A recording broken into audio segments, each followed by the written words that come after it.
আসসালামু আলাইকুম। আপনারা যারা নতুন চাকরিতে আসতে যাচ্ছেন, সরকারি চাকরিতে, তাদের অবশ্যই যে ব্যাপারটা জানা উচিত। সরকারি চাকরিতে আপনাকে বেতন যদি পেতে হয় চাকরি পাওয়ার পরে, তাহলে অবশ্যই পে ফিক্সেশন করতে হবে। এর জন্য আপনি যে কোনো একটা ব্রাউজার ওপেন করে ঢুকে পে ফিক্সেশন সার্চ দিবেন। দেওয়ার পরে এরকম একটা ট্যাব পাবেন, অনলাইনে বেতন নির্ধারণ। এটা ক্লিক করে আপনি যখন অনলাইনে বেতন নির্ধারণে যাবেন, ওইখানে কতগুলা নির্দেশনা থাকে, যেমন চলমান নিয়োগ, নতুন নিয়োগ, নতুন নিয়োগের বেতন সংরক্ষণ, পদোন্নতি, টাইম স্কেল, সিলেকশন গ্রেড ইত্যাদি। তো আপনার প্রয়োজন যে ট্যাবটা, সেটাই ক্লিক করবেন। যেমন আপনার কি দরকার, নতুন নিয়োগ। তো এখানে আপনি নতুন নিয়োগে ক্লিক করার পরে আপনার জন্য একটা নোট দেয়া হবে যে অপ্রয়োজনীয় যেন আমরা এটার মধ্যে প্রবেশ না করি। এরপরে আমরা যখন এখানে প্রবেশ করব, তারপরে আমরা দেখতে পাবো কতগুলা অপশন, যেমন বেসামরিক, রেলওয়ে। তো আপনার যেটা প্রয়োজন সেটাই আপনি ক্লিক করবেন। বেসামরিকে ক্লিক করার পরে আপনি এখানে আপনাকে চাওয়া হবে এনআইডি, তারপর ডেট অফ বার্থ, মোবাইল নাম্বারটা অবশ্যই আপনাকে নিজ এনআইডির বিপরীতে নিবন্ধিত হতে হবে। তো এখানে আপনি যখন এই তথ্যগুলো ইনপুট দিবেন, আপনি এখানে একটু সতর্কতা অবলম্বন করবেন যেন কোনোভাবে ভুল না হয়। ভুল হলে এই তথ্যগুলো আপনাকে বারবার এন্ট্রি দিতে হবে। আর এখানে অবশ্যই মনে রাখবেন, আমি আমার চাকরি জীবনে যে জিনিসটা ফেস করি ম্যাক্সিমাম সময়, অনেকেই কি করেন, ধরেন তার বাবার নামে নিবন্ধিত, তার বোনের নামে নিবন্ধিত সিম কার্ড দিয়ে ফিক্সেশন করেন। তো এটা কি হয়, ফিক্সেশনটা দাখিল হয়ে যাওয়ার পরেও যখন অ্যাকাউন্টস অফিসে আসে, তখন আবার ফিক্সেশনটা বাতিল করতে হয়। কারণ বর্তমান সময়ে সতর্কতা অবলম্বনপূর্বক যেন অন্যর দ্বারস্থ না হইতে হয় এবং ট্রান্সপারেন্সি আনার জন্য শতভাগ এখানে বাধ্যতামূলক করে দেওয়া হয়েছে যে ব্যক্তি চাকরিজীবী, ওনার এনআইডির বিপরীতে অবশ্যই মোবাইল নাম্বার নিবন্ধন থাকতে হবে। এটা অবশ্যই করতে হবে আপনাকে। তো এরপরে আমরা যখন এখানে এনআইডি দিলাম, date of birth, phone number দেওয়ার পরে আমরা যখন ক্যাপচাটা দিব, ক্যাপচাটা দেওয়ার পরে একটা 4 ডিজিটের ওটিপি যাবে আপনার নিবন্ধিত মোবাইল নাম্বারে, মানে আপনি এখানে যে মোবাইল নাম্বারটা দিচ্ছেন। তো সেটা দেওয়ার পরে আমার এখানে একটু ভুল হয়েছে ক্যাপচা দিতে, এটা সমস্যা না, ক্যাপচা ভুল হতে পারে। তো ক্যাপচাটা দেওয়ার পরে এই যে দেখেন আমার এখানে ওটিপি চলে আসছে। এখন ওটিপিটা আমি দিয়ে নিচে একটা অপশন আছে ভ্যালিডেট। আমি যখন ভ্যালিডেট করে দিব, ওটিপিটা দেওয়ার পরে আমাকে একটা নতুন সাইটে নিয়ে যাওয়া হবে, মানে যেটা বেসিক ফিক্সেশন যে সাইটটা। এখানে বিভিন্ন তথ্য রয়েছে, সাধারণ কিছু তথ্য আছে, আপনার নিয়োগ সংক্রান্ত তথ্য, তারপর বেতন কত পাবেন বা পে স্কেলের কোন ধাপে বেতন নির্ধারণ করবেন ইত্যাদি।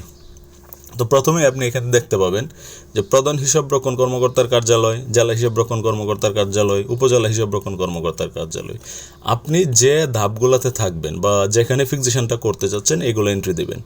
আমি এখানে বিভাগের জায়গায় ঢাকা বিভাগ দিলাম, হিসাবরক্ষণ অফিস দিলাম কিশোরগঞ্জ। এটা দেওয়ার পরে দেখেন কিছু ব্যাপার অলরেডি এখানে আমার রয়েছে, যেমন এনআইডি, তারপর জন্ম তারিখ, মোবাইল নাম্বার, এই তথ্যগুলো আগে আমি দিয়েছি, এগুলো রয়ে গেছে। এরপরে যে অপশনটা থাকে যে কর্মচারীর নাম বাংলায়, এখানে আপনাকে শতভাগ নিশ্চিত হবে যেন কোনোভাবে আপনার নামের স্পেলিংয়ে ভুল না হয়। ভুল হলে ভুল নামে ফিক্সেশন হবে।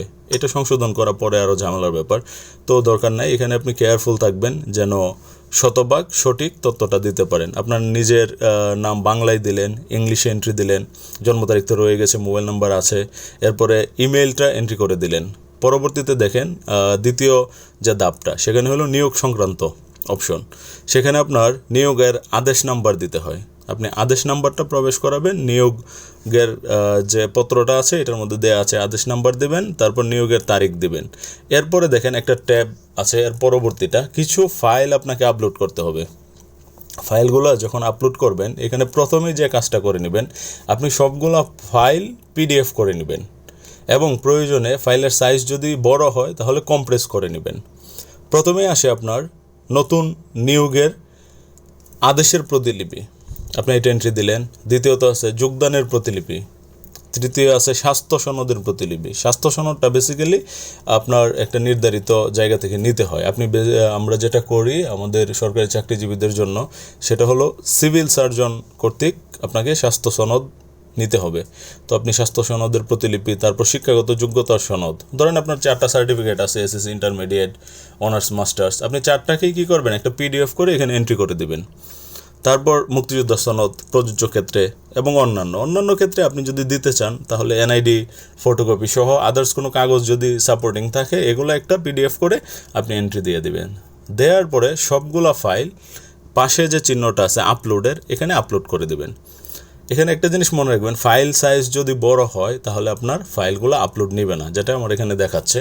তো আমার তো সমস্যা নাই, আমি একটা ডেমো দাঁড় করাচ্ছি, কিন্তু আপনি যখন ফিক্সেশনটা রিয়েলি করবেন তখন অবশ্যই ফাইল সাইজগুলো ম্যাটার করে, তো ফাইল সাইজগুলো ঠিক করে নেবেন।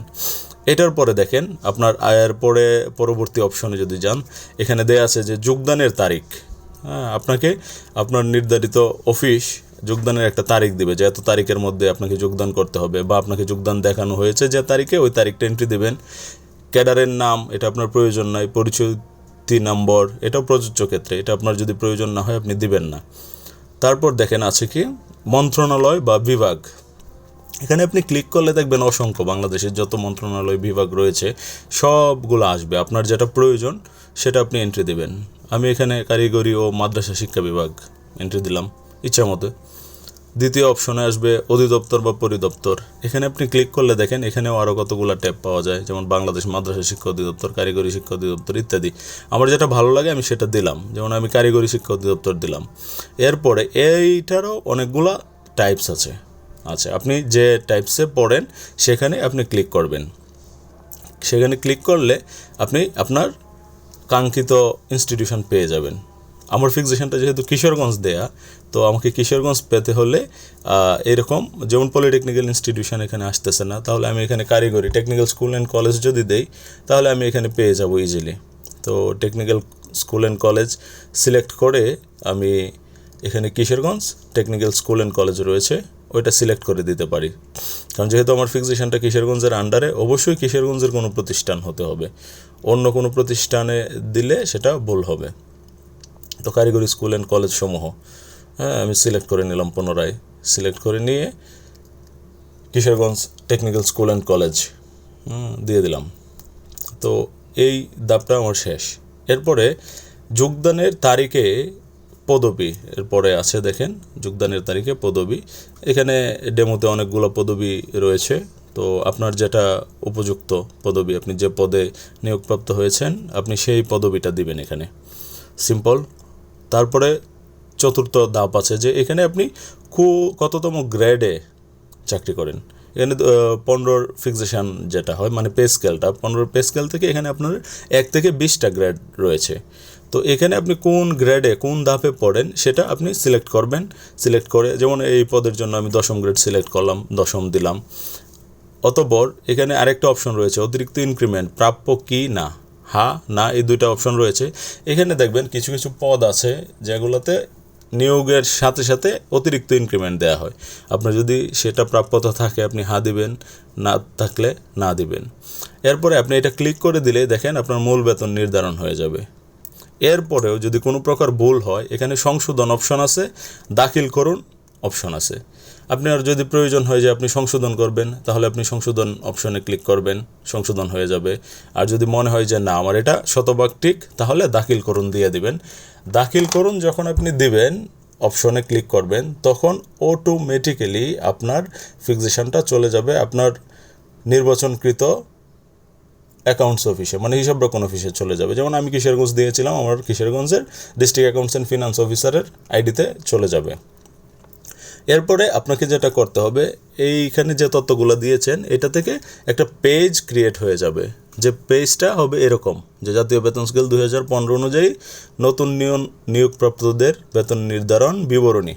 এখানে A to Z তথ্য ফিল আপ হয়ে যাবে।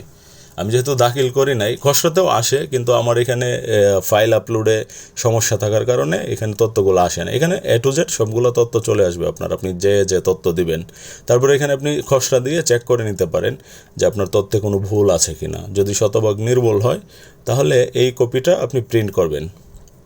প্রিন্ট করে এখানে দেখেন প্রথম অংশের বাম পাশে একটা খালি ঘর আছে, একটা দাগ টানা আছে। এই দাগ টানা অংশে আপনি নিজের সিগনেচার করবেন। পাশে দেখেন আয়ন ও ব্যয়ন কর্মকর্তার স্বাক্ষর। এখানে হলো আপনার যিনি ডিডিও হবেন, হ্যাঁ, ড্রয়িং অ্যান্ড ডিসবার্সমেন্ট অফিসার যিনি হবেন, ওনার সিগনেচার নেবেন। সিগনেচার নিয়ে অ্যাকাউন্টস অফিসে আপনি দাখিল করবেন আপনার প্রয়োজনীয় কাগজপত্র দিয়ে।